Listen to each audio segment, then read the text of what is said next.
It's your wrestling VTuber World Champion Doshamon, and I'm gonna be real. I'm gonna keep this video a little bit short because currently I'm a little bit tilted.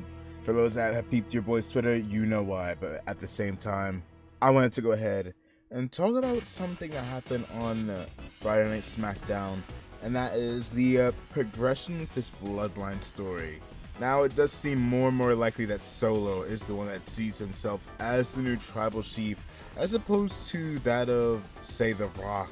As Solo came to the show completely dripped out, also dubbing Tama as MFT, which I believe has been, at least according to one post I saw over on Twitter, shouts out to the person that did post that, the Spanish commentary said something where if you were to translate it, it would say my mother effing Tonga, which I ain't gonna say, especially since we're still in the first minute of this video and I don't want to curse until we're a little bit further in.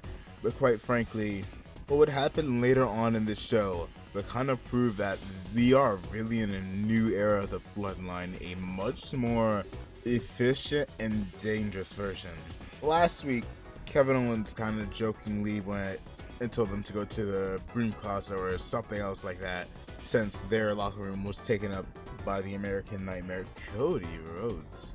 And quite frankly, it doesn't seem like they took in that little slight lightly, because by the end of the show, Kevin Owens was battered, bloodied, and nearly had his life taken.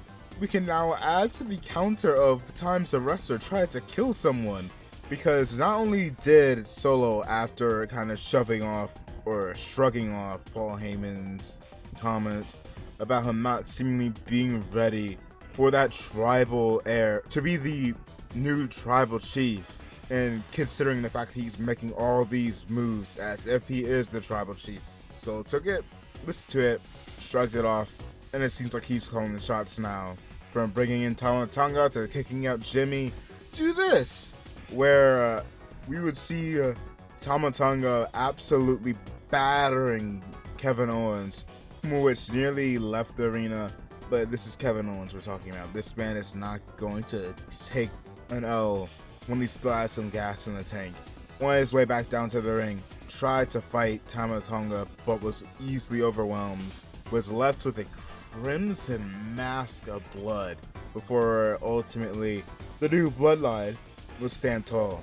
And it would be revealed by Nick Aldis, because throughout the show, Solo was looking for Kevin Owens, or at the very least wanted Kevin Owens. Albeit, the reason wasn't exactly said verbatim. Also, I kind of pointed out the whole Kevin Owens kind of disrespecting the new bloodline. But Nick Aldis would reveal that, hey, Paul Heyman, come here. Your man, Tonga, tried to kill this man, acting like Rikishi on some Rikishi shit, running his car into Kevin Owens' car, which could have very easily went south if you were Kevin Owens, and also giving Kevin Owens has a match with the man that, again, tried to kill him. Wrestling logic is funny at times, where if you try to stab me in a night bar, or you try to run over me with a vehicle for your cousin or so, or in this case scenario, run your vehicle into mine and then try to batter me senselessly, I have to settle it in the ring, as opposed to, I don't know, any normal person of common sense would, by calling the police. But this is WWE, this is professional wrestling. Please, hey, that is not good enough. I mean, look at AJ Styles a few weeks ago when LA Knight invaded his house. Hey, nah, I ain't pressing charges, I just want to throw hands with you. Twice over. GG's on AJ Styles winning the match against LA Knight earlier that night and getting himself a number one contendership match with Cody Rhodes. That feud is going to be good, but not as good as this feud or this story building up here. And I am genuinely intrigued to see where we go. And on top of that, when we got out to the ring, Solo seemed a little bit irritated when the crowd went it and chant, "We want Roman." So I'm really hyped to see where we go beyond here. And here's a little interesting thought in case you are watching this and this hasn't crossed your mind. What if them targeting Kevin Owens has more to do with past rivalries the Bloodlines had as opposed to you disrespected us, and so we have to take care of you on some Tony D'Angelo and NXT type shit.